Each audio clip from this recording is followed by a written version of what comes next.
noches, gracias por estar del otro lado, por hacernos compañía desde el otro lado de la pantalla una semana más en este tercer año, tercera temporada de Seré Curioso, que ya está llegando al final de este 2025. Hoy vamos a charlar con una mujer de las aventureras, de las que les gusta el riesgo y ha tenido una vida más que interesante, porque ha pasado de ser modelo y Miss a ser una deportista alpinista y freediver. Vamos a ver de qué se trata eso. Nos va a contar esta noche Vanessa Stoll. ¿Cómo andás? Muy bien, ¿y vos? Gracias por la invitación y acá nos encontramos de nuevo. Así es. Vanessa, contame cómo fue tu infancia en Lagomar. Bueno, mi infancia en Lagomar fue como muy linda porque eran otras épocas, ¿no? Como que ahora los niños están mucho más Pasan encerrados. pendiente de la pantallita, te lo digo por experiencia. Exactamente. Año y medio y no la despegás del celular y la pantalla. Sí, nosotros nos despertábamos, desde que nos despertábamos hasta que anochecía, estábamos afuera con amigos jugando en bicicleta o nos íbamos a la playa. Mis papás trabajaban todo el día y ¿A nosotros... qué se dedicaban tus viejos? Se dedica a los equipos médicos. Ajá. Y eran apicultores también, como que se han dedicado a varias cosas, pero trabajaban mucho y nosotros estábamos mucho tiempo solos y explorando y saliendo a jugar a la calle. ¿Y qué soñabas con ser de niña cuando fueras grande? O sea, cuando sea grande quiero ser... Bueno, nada que ver con lo que hago ahora, pero le decía a mi papá que abogada porque quería tener un auto brillante. Ah, mirá vos. Mirá por dónde iba el razonamiento de una niña. Quiero ser abogada Es que una vez fuimos a para lo de tener para tener un lindo auto. Sí, porque una vez fuimos a lo de un abogado de mi papá y tenía muy lindo auto y se ve que ahí se me metió en la cabeza de que quiero ser abogada. Está bien. Te hubieras metido en otros líos, pero elegiste unos bastante riesgosos también. Ya vamos a conversar sobre ello. ¿Cómo es eso de meterte en el mundo del modelaje y en los concursos de belleza por casualidad? Sí, yo estaba en una casa de fotografía, en un shopping, no me acuerdo por ahí, ¿por dónde? Montevideo Shopping, me lo dijiste tú. Ah, bueno, entonces sí. Y conocí a Ángel Cairo, que era el organizador en ese momento de Miss Uruguay. Ajá. Y nunca se me había ocurrido hacer absolutamente nada de modelaje ni nada de eso. ¿Cuántos años tenías? Creo que tenía como 14 o 15 años. Y me ofreció meterme al Miss Uruguay para Miss Italia al principio. Ajá. Y me metí y como que no tenía ni idea de pasarela ni de nada de eso, entonces no me sentí muy bien en ese. Y un par de años después, ya cuando tenía 18, me vuelve a invitar para el Miss Uruguay, para Miss Universo. Y yo tenía igual la idea de que quería irme de Uruguay a probar a otro lado, a conocer y no sé, como ver qué hacer. Entonces como que me vino bárbaro porque me lo imaginé como una plataforma para después poder viajar y hacer algo en algún otro país. Entonces ahí me metí y saliendo de ese concurso me salió la posibilidad de viajar a México con un contrato con Elite Model, una agencia Con una agencia de modelos. Sí. Y me fui y bueno, por allá sigo todavía. ¿Hace cuántos años radicada en México? Ya estoy hace 20 años. 20 años. Sí. O sea, la mitad de tu vida. Sí. Familia de médicos, abuela psicóloga. Si hubiera sido por vos, alguna vez me dijiste que quizás hubieras elegido la psiquiatría, pero algo te llevó a la psicología. ¿Qué fue? La verdad me gustaban ambos y en ese momento como también empecé a estudiar como un poco tarde porque estuve de los 18 como a los 25 años full con la carrera de modelo en México, entonces los retomé ya después de eso y por un lado como el tema de que era un poco más corta la carrera también de psicología comparada con la de psiquiatría. Al final terminé estudiando bastantes más años porque decidí hacer el máster y el doctorado, entonces fueron como 10 años de carrera también. Pero en un principio como que lo primero que me llevó a eso fue el tiempo que la vi como más cortita. ¿Y llegaste a ejercer la psicología? Sí, llegué a ejercer, estuve... ¿Qué, psicoanálisis o vas por Lacan? ¿Por qué lado? Sistémica. Sistémica. Sí, y, llegué a ejercer, trabajé en una escuela, estuve en el Instituto Nacional de Psiquiatría en México y tuve mi consultorio también. Ajá. Pero elegiste otro camino también, un poquito más arriesgado. Parecido, ya. Pero diferente. ¿Parecido? ¿En qué se parece en el alpinismo con la psicología? Y yo me dedico ahora a organizar grupos y llevarlos a diferentes montañas. Puse mi agencia como de turismo de aventura, digamos. Sí. Y parecido por el tema de manejar un grupo que muchas veces está cansado en condiciones extremas. Conocer las vulnerabilidades de cada uno. Se sienten vulnerables, empieza a haber algún conflicto entre uno y otro. Entonces, igual la sigo ejerciendo, pero en otro lugar, digamos. Bien. Tenemos, creo que por allí hay alguna foto tuya como Miss, pero en 2005 participaste en Miss Universo en México, lo contabas tú más temprano. ¿Cómo te fue? En términos de competencia y de valoración de la experiencia también. Fue acá en Uruguay el Miss. Ah, ok. Me fue bien y mal, digamos, porque a mí no me gustaba realmente todo eso, nunca fue como mi sueño, de las que ahora están en Miss que dicen fue el sueño de toda mi vida y jugaba de chiquita. No, para mí nada de eso fue mi sueño, ni lo había pensado, ni lo quería realmente. Entonces el concurso fue como muy difícil porque... Para empezar, yo tengo dislexia, entonces había unas coreografías y el primer día venían un equipo de Colombia, me acuerdo que eran como los que los preparaban. Ajá. Y el primer día o segundo me acuerdo que yo me peleé con el coreógrafo y dije, porque me hablaba muy mal, porque no tenía paciencia, obviamente, porque les dan 2 o 3 días para preparar a chicas que en otros países tienen meses para prepararlas, ¿no? Claro. Y me fui del concurso, lo dejé y me fui a mi casa y dije yo no quiero volver, ¿no? Y después me llamaron y me amenazaron porque había un contrato de que uno firma y no me podía salir así. Ya habían hecho grabaciones de todas nosotros y como que había como todo algo atrás, entonces me obligaron a volver. Así que digamos que fui al concurso pero obligada, lo terminé. Y listo, como que hasta ahí había quedado, ¿no? Y yo ya me veía como en otras cosas. Pero como de ahí salió la oportunidad de ir a México, no como Miss, pero ya como a trabajar en una agencia y eso, probé a ver qué tal y me fui. Y la verdad estuvo bien, nunca me encantó ese trabajo, no era lo mío. Pero fue tenés claro que el mundo del modelaje no fue lo tuyo. No, fue una plataforma para lograr otras cosas que yo quería. Y además, por ejemplo, en Miss Uruguay, para competir en Italia, tuviste una propuesta para estudiar modelaje en Japón. Sí, eso fue, ya era menor de edad. Eras menor, tus padres no te dejaron ir por ser menor de edad. Y pensaba, quizás si hubieras apostado un poco más a ese mundo del modelaje, en Japón o en México mismo, donde te radicaste, quizás hoy no estarías escalando montañas. La vida te habría llevado a pasear por el mundo, pero desde las pasarelas. ¿Te has puesto a pensar eso? Sí me llevó un tiempo y estuvo bueno, pero sí, por suerte me salí de ese mundo como a tiempo, porque también tengo amigas que siguen y después me cuentan ellas que cada vez es más complicado, porque obviamente viniendo un montón de chicas nuevas y cada vez les cuesta más conseguir trabajo. Claro. Y muchas veces dejan su carrera de lado por eso. Entonces agradezco que me salí a tiempo y sí fue bueno tener la oportunidad porque me abrió muchas puertas y me dio como los medios para poder pagarme mi carrera y mis estudios y todo lo demás. Pero sí.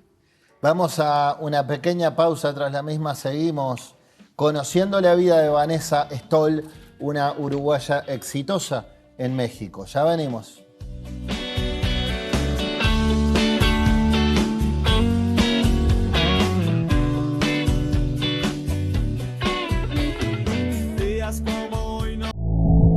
Oportunidad, del latín op, Asia, y portus, puerto.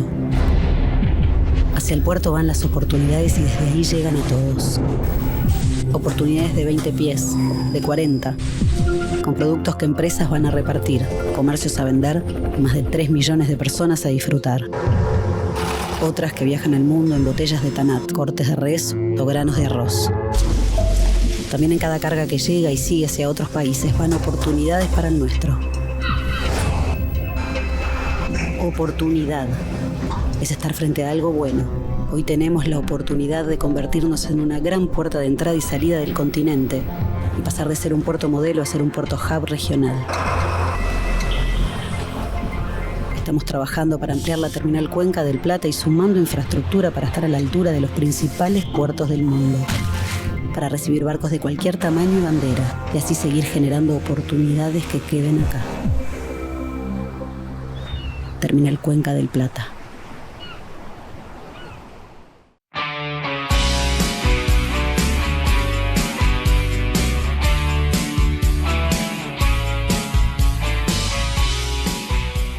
Seguimos en la noche de Seré Curioso. Me pongo los lentes de Óptica Ruglio para decirles que diciembre es el mes de 2 lentes en uno. Tu receta y tus lentes de sol gracias a su clip imantado, Clip On, que se coloca al instante. Este mes todas las marcas Clip On con 25% de descuento comprando el lente completo. Y si tenés Scotiabank, un 5% adicional. Prácticos, cómodos y perfectos para manejar, trabajar, disfrutar al aire libre o salir con estilo sin llevar 2 lentes. No esperes más, acércate a Óptica Ruglio y descubrí la diferencia de vivir la visión con calidad y diseño. Óptica Ruglio, viví tus lentes.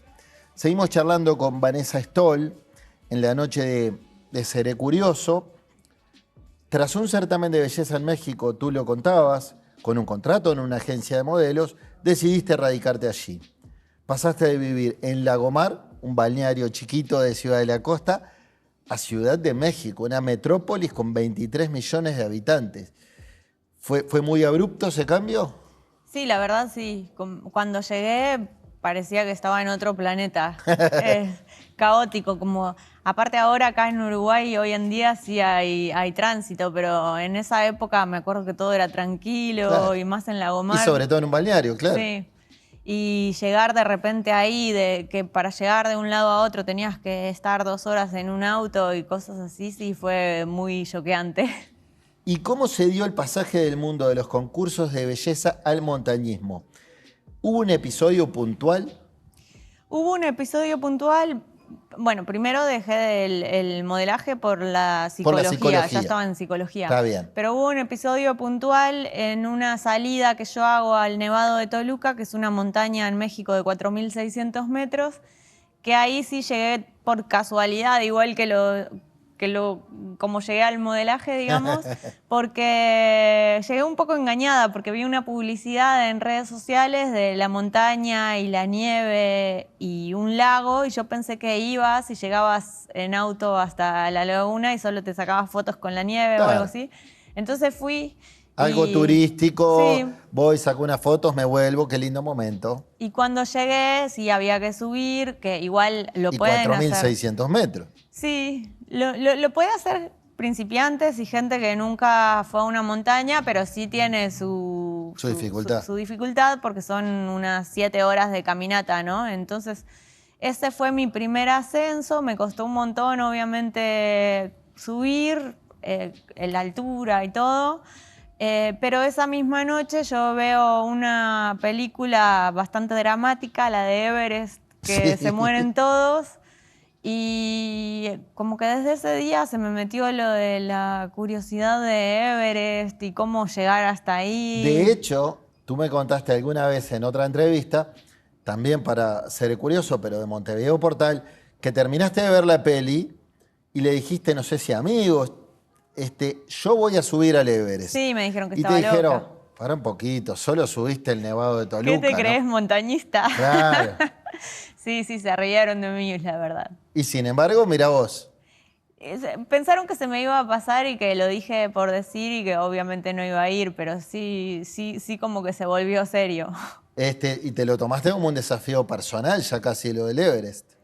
Sí, la verdad sí. Aparte sí me gustaba eso de que nadie en Uruguay lo había subido y eso como que me hizo dar más ganas de ir también. Y sí me lo tomé como un desafío. Me costó algunos años llegar, pero lo hice. Bueno, el 2 de diciembre de 2018 dijiste en tus redes sociales que habías cumplido un sueño y posteaste primer 8000 para mí y primer ascenso de Uruguay a un 8000. ¿Qué es esto? Traducímelo. Eso fue una montaña de más de 8.000 metros. Hay 14 en el mundo. Y yo decidí hacer una antes de hacer Everest porque Everest es como una Casi el gran... doble que la del Nevado de Toluca, ¿no?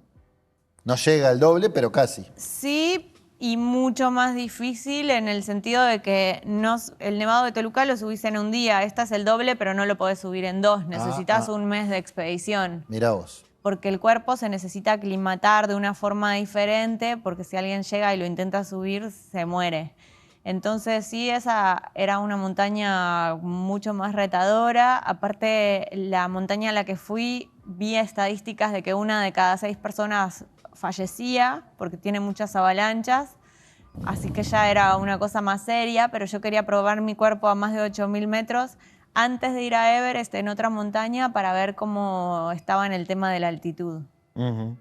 Bueno, y el 21 de mayo de 2021 tenías pensado llegar al pico más alto del Monte Everest. Le digo a los televidentes, 8.848 metros, el más alto del mundo. Pero tuviste que cancelar la expedición por varias complicaciones. Después tuviste revancha, pero contame qué pasó esa primera vez, ese primer intento. El clima sé que fue un obstáculo, había un ciclón encima del Everest.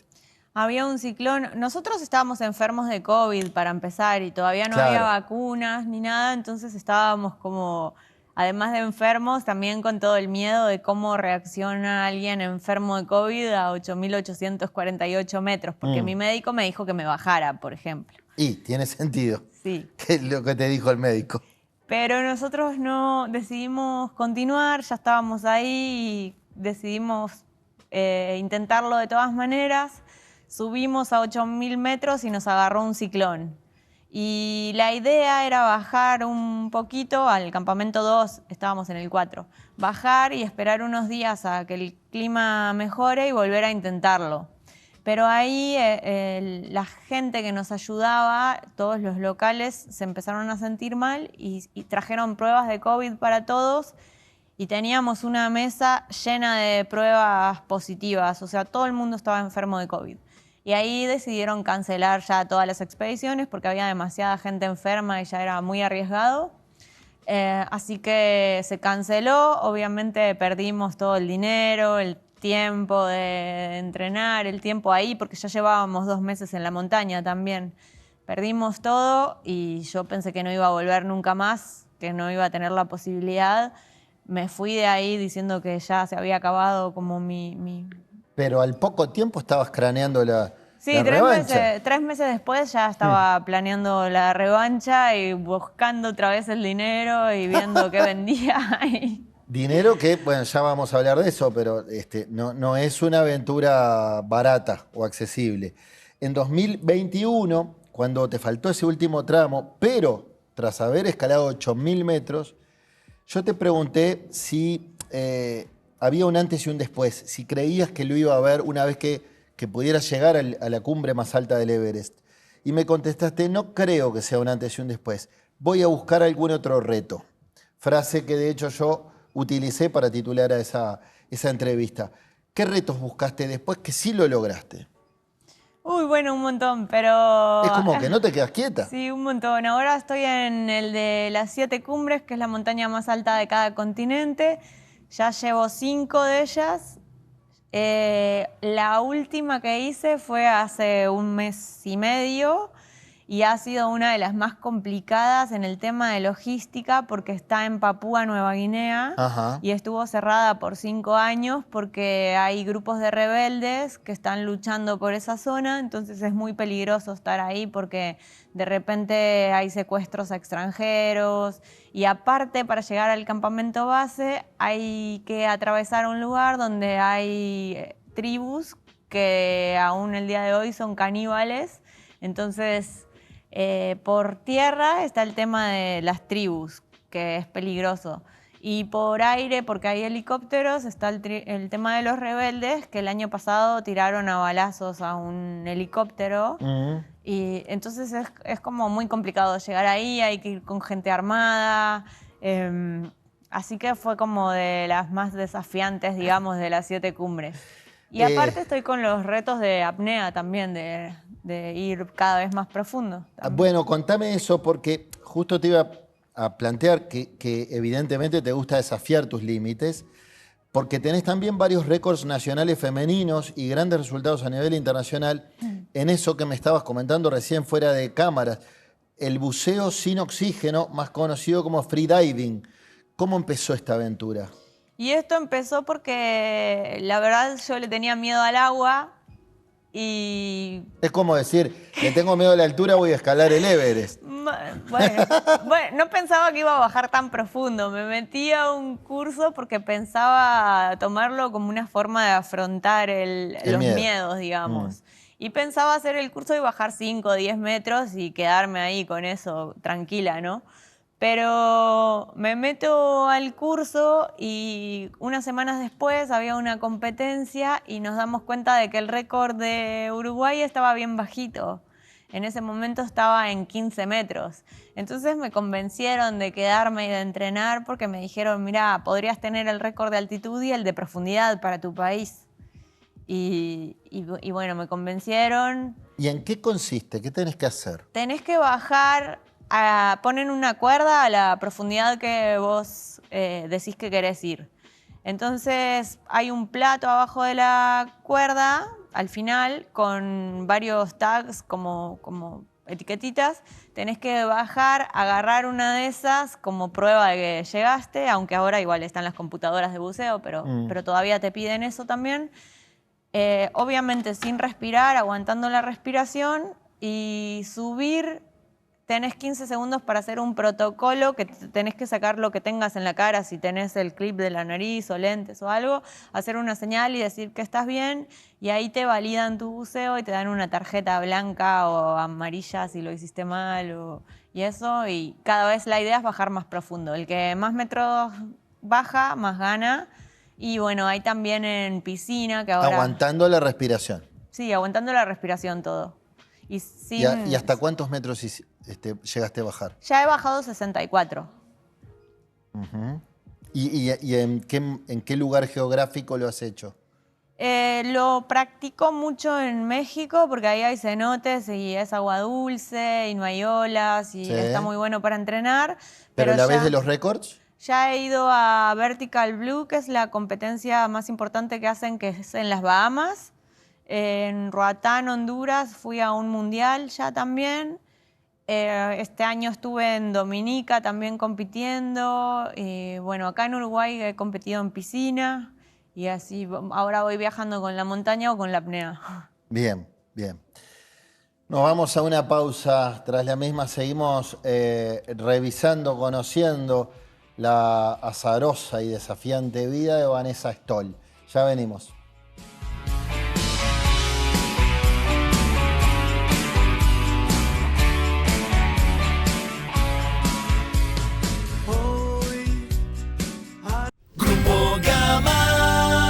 En Grupo Gama trabajamos para hacer la diferencia. Con responsabilidad, dándole valor a la vida. Y lo hacemos en familia, para las familias y las empresas del Uruguay. Conéctese usted también a Grupo Gama. Con Grupo Gama te sentirás seguro, te sentirás en familia. En UTE queremos reconocer a esas personas que con su energía hacen grande a nuestro país. A los anfitriones que ponen la casa para las juntadas, sabiendo que después nadie es capaz de levantar ni un plato. A esos optimistas del tiempo, que aunque el pronóstico diga 90% de lluvia, la van igual, por más que caigan pingüinos de punta. A esas personas generosas de alma, que dejan que todos se bañen primero y cuando por fin les toca, no tiran la toalla. A esos padres y madres que cargaron a sus hijos de chicos y ahora de grandes no son capaces de devolverles el auto con carga. A los que sufren el síndrome de la sábana corta, pero siempre es corta para el mismo lado. En UTE creemos que todo lo que das vuelve. Por eso creamos el Plan Redondo. Porque comprando cualquiera de estos equipos, UTE te devuelve 2.500 pesos en tu próxima factura. Informate más en ute.com.uy. UTE. Avanzamos con energía.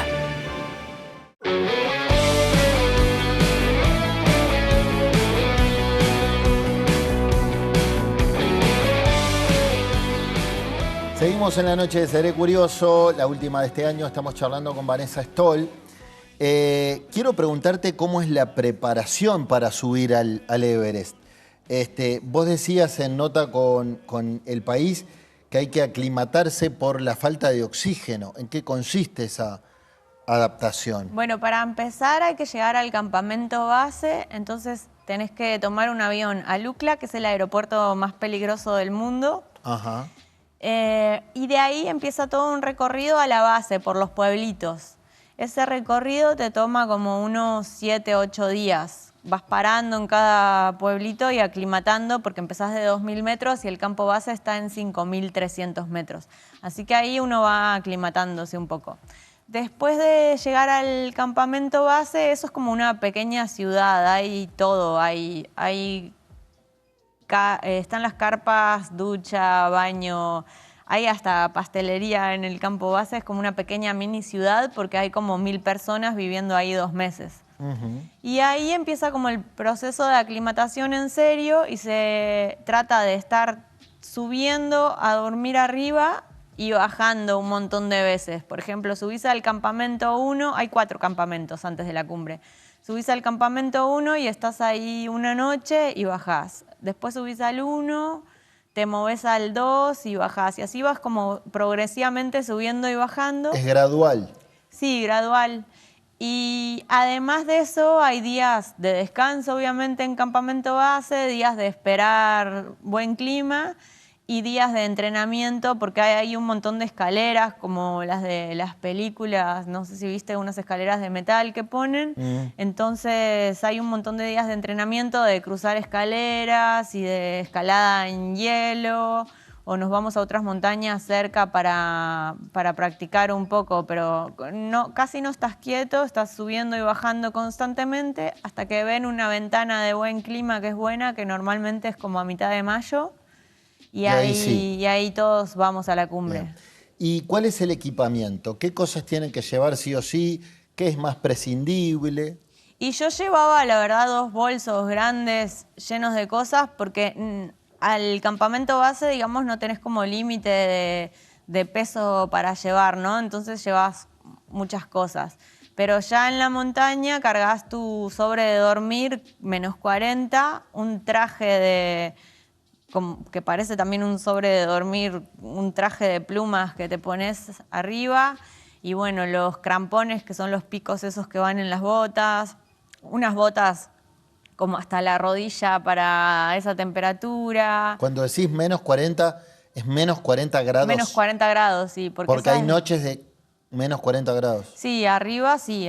Sobre todo la noche de cumbre puede ser -30 o -40 grados, entonces llevas todo el equipamiento especial para eso.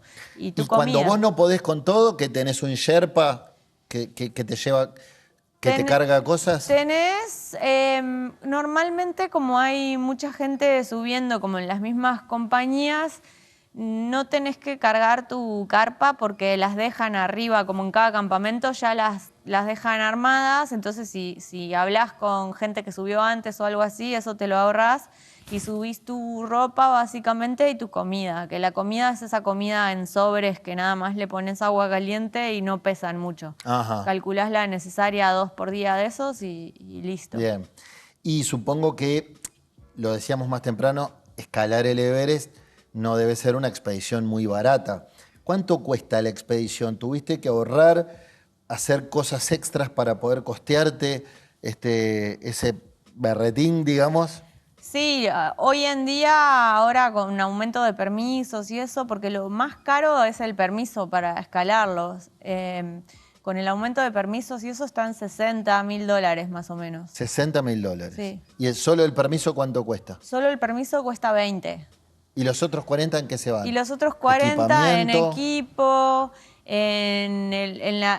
aunque quisieras ir sin guía o sin Sherpa, tenés que pagar servicios de campo base, que es como el permiso para estar ahí 2 meses y usar las carpas, la instalaciones. comida, todo como de ahí, que no se puede ir y no hacerlo. Y eso está también muy caro. El oxígeno para usar, porque arriba de 7.200 metros usamos oxígeno.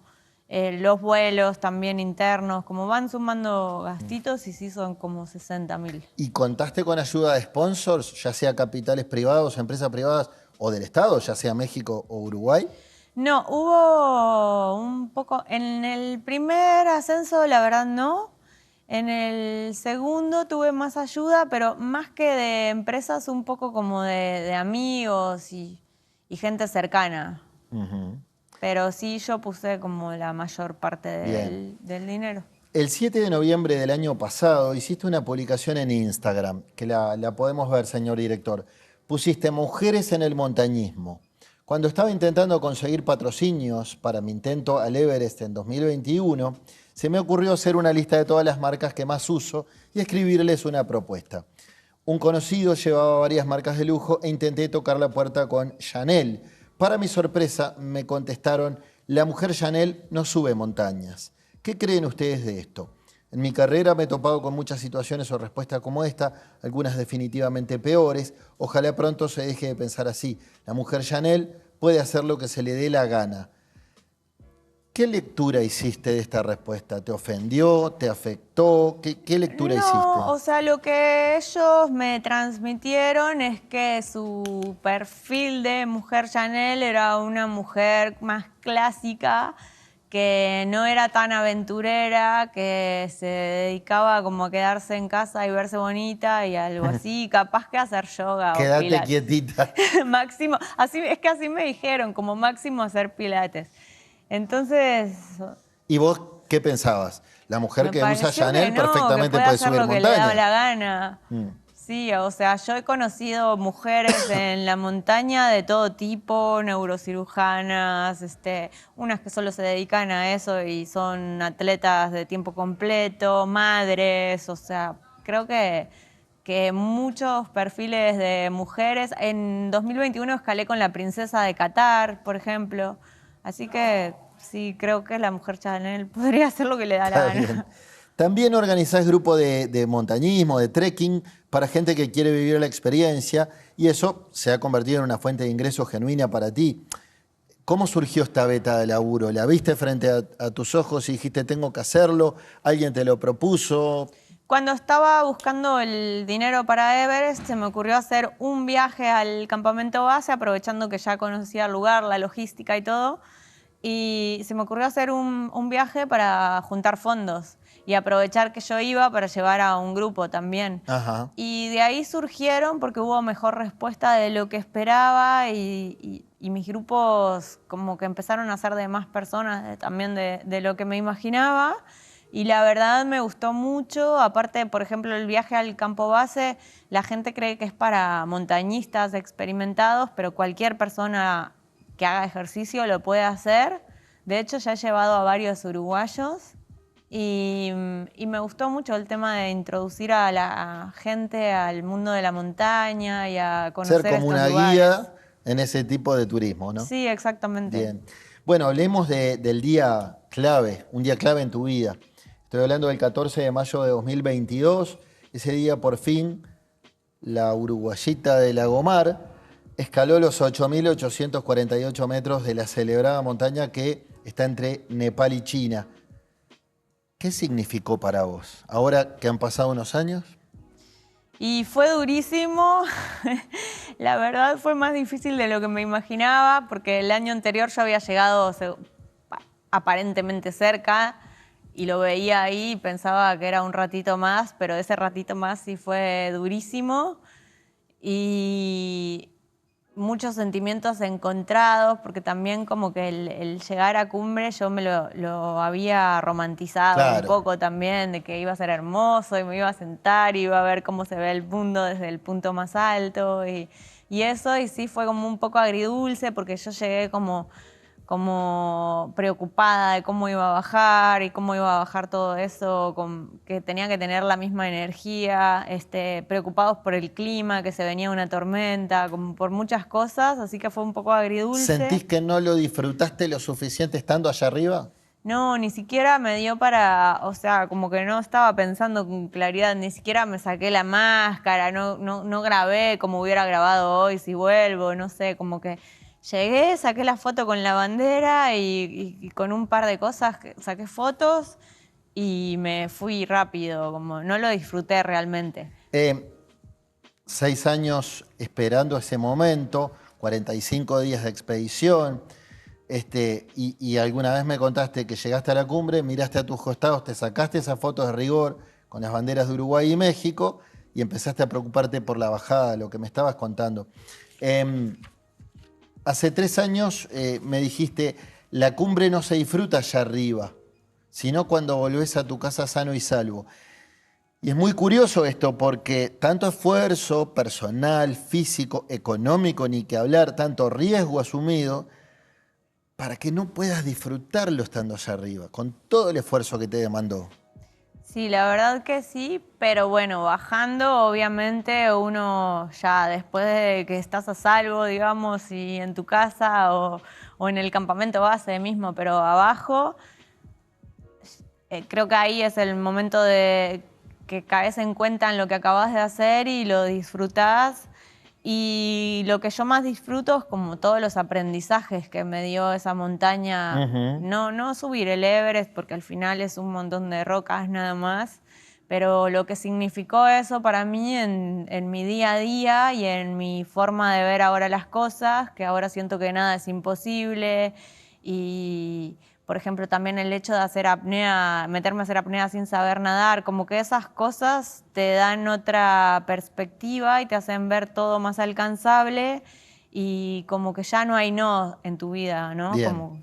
¿Es cierto que te cruzaste con cadáveres congelados trepando a las montañas? Sí, es cierto. Nos cruzamos en el escalón Hillary, que es la parte más difícil de la montaña. Bueno, hay varios, pero el que más me marcó, digamos, es en el escalón Hillary porque es como una pendiente muy inclinada de roca lisa que es muy difícil de pasar porque te subís y los picos esos que tenés en las botas se resbalan. Y ahí nos cruzamos con uno que fue como el más choqueante porque está justo en el único pedacito por el que podés pasar, entonces tenés que pasar prácticamente por encima de él. Usándolo como escalón. Sí. Y es feo porque aparte pensás, él estaba buscando su sueño como yo y si doy un paso en falso también yo me podría quedar acá porque ese chico se murió porque se lastimó un pie nada más, ni siquiera era algo que acá fuera grave, pero se lastimó un pie y claro, a esa altura no. ¿Y cómo sabes no que podés. se lastimó un pie? Porque pregunté después de que murió. Ah, ya se sabía. Y me contaron que ahí se resbaló y se quebró el pie o la pierna o algo así. Fue como una quebradura, que acá vas al hospital y ya está, pero ahí arriba, como no podía bajar caminando bien solo y no te pueden cargar o algo así, entonces falleció. ¿Sentiste miedo en algún momento? ¿Te preguntaste qué carajos hago acá si yo estaba tan cómoda en Lagomar? Ah, todos los días. O en mi consultorio de psicóloga. Todos los días en algún momento me preguntaba cuando sonaba la alarma a la 1 de la mañana para empezar a caminar y me sigue pasando. Me pregunto qué estoy haciendo acá, si podría estar en el consultorio. Pero seguís eligiéndolo. Evidentemente te tira. Sí, porque son deportes que igual la apnea, cuando termina, viene como la sensación de logro y toda esa adrenalina de haberlo logrado y ahora que sigue y ya se te ocurre algo nuevo, ¿no? ¿Por qué son más difíciles los descensos que los ascensos? Y porque uno ya está cansado, en el ascenso también vas como que prestando más atención y eso, y en el descenso uno está cansado, con los músculos de las piernas ya como más agotados, y la gente se confía también muchas veces, también la bajada es aparentemente más fácil que la subida, entonces se confían y muchas veces se resbalan o piensan que el terreno es fácil y deciden no engancharse de la cuerda y se caen y se van. Bien. es más peligroso. Cuando publiqué mi primera entrevista contigo en Montevideo Portal en 2021, una montañista uruguaya me escribió y me decía que desde acá se te ve con cierto recelo, porque ella me mostraba fotos tuyas y me decía, mira, luz espléndida, maquillada, bien peinada, el cutis perfecto y hasta en algunas fotos hasta posando, cuando en realidad en los hechos, en una foto sin producción, deberías lucir agotada, magullada, con raspones. Como que en tus fotos en el montañismo eras más una modelo producida que la de una deportista subiendo una montaña de 8.000 metros. ¿Qué le contestás a los que piensan eso o a los que te ven así? Me acuerdo de eso.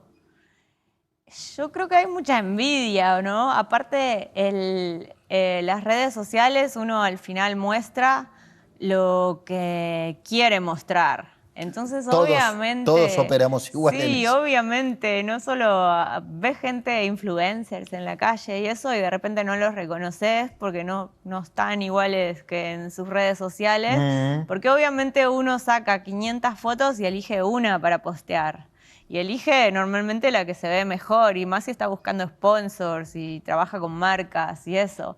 Entonces, obvio, ahora no tanto, pero siempre traté de subir más, como que la que me veía bien o maquillada y peinada nunca estaba en la montaña, ¿no? Pero las que me veía mejor, y por la carrera anterior de modelo igual sabía posar un poco también, obviamente. Sabía como de qué ángulo ponerme y eso. Entonces, no sé, creo que verse bien en una foto no te hace mejor ni peor alpinista. He hecho muchos ascensos. Everest no lo considero como lo más difícil que he hecho. He hecho muchos ascensos sola, intenté abrir rutas nuevas con amigos, he hecho ascensos sin ayuda. Entonces no considero que como te vean en una foto te haga peor o mejor montañista. Está claro. Bueno, luego del Everest te trazaste el reto del plan de las 7 cumbres. Algo hablamos al comienzo de la charla. ¿En qué vas con eso? ¿Cómo, perdón? El reto de las 7 cumbres, digo, ¿ya has escalado algunas? Sí. Voy ahora la próxima sería la 6ª, o sea, me quedan 2 nada más. O sea, ahí vas a tener que plantearte otros desafíos. Bueno, igual me queda una que es muy cara, entonces esa me está limitando un poco. Cuesta lo mismo que Everest, que es la de la Antártida. Ajá. Y bueno, después yo creo que seguiré con lo de la apnea, que eso hay muchos metros por delante también. Bien. Y también pasaste por la Khumbu Icefall, que es una cascada pero de hielo. ¿Cómo describirías esa experiencia? Eso es lo más peligroso que tiene el Everest, porque son un montón de bloques de hielo del tamaño de edificios que hay que estar como cruzando. A muchos les ponen escaleras arriba y otros hay que escalarlos. Y el riesgo de eso es que se caen, ¿no? Que sale el sol, por eso le dicen cascada, porque todos los días se mueve un poco y se caen muchos de esos. Entonces eso fue como la parte más peligrosa de la montaña, pero también la más linda. Es el impresionante cuando sale el sol ahí, cómo se ven los pedazos de hielo azules, así que fue impresionante pasar por ahí. Pero también ahí nos pasó una avalancha por encima, como el final de una avalancha, pero quedamos cubiertos de nieve, así que un poco terrorífico. Está bien. Nos vamos a la última pausa. Estamos charlando con la uruguaya Vanessa Stoll en la noche de Seré Curioso. Ya venimos.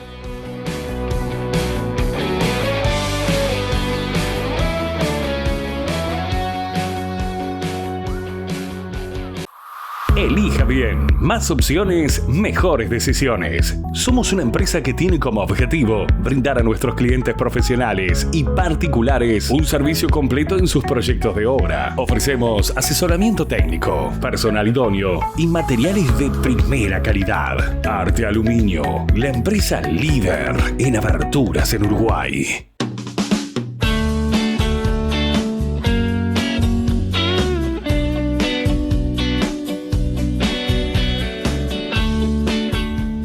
Instantes finales de Seré Curioso, quiero preguntarle a Vanessa Stoll. Dice Carlitos Páez que todos tenemos nuestra propia montaña, que cada uno tiene su propia montaña. ¿Cuál es la tuya? Y yo creo que va cambiando eso. Ha habido varias a lo largo de mi vida. En su momento fue mi doctorado, que lo sentí más difícil que el Everest, la verdad. O sea, con ataques de pánico cada vez que tenía un coloquio y Mirá así vos. como nivel no dormir. Creo que han habido varias y que todos tenemos varios Everest a lo largo de nuestra vida, dependiendo de la etapa, ¿no? Es una buena metáfora Sí. esa, ¿no? ¿Qué extrañas de Uruguay? Radicada en México hace 20 años.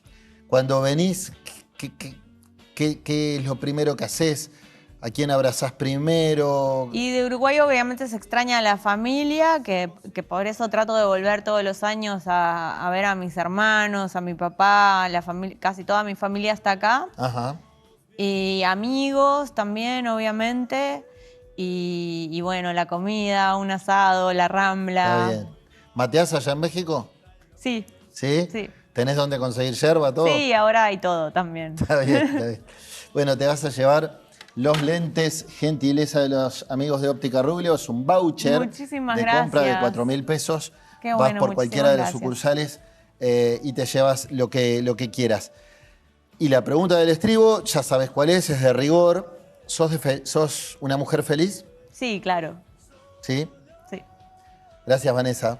Gracias a vos por invitarme. A las órdenes.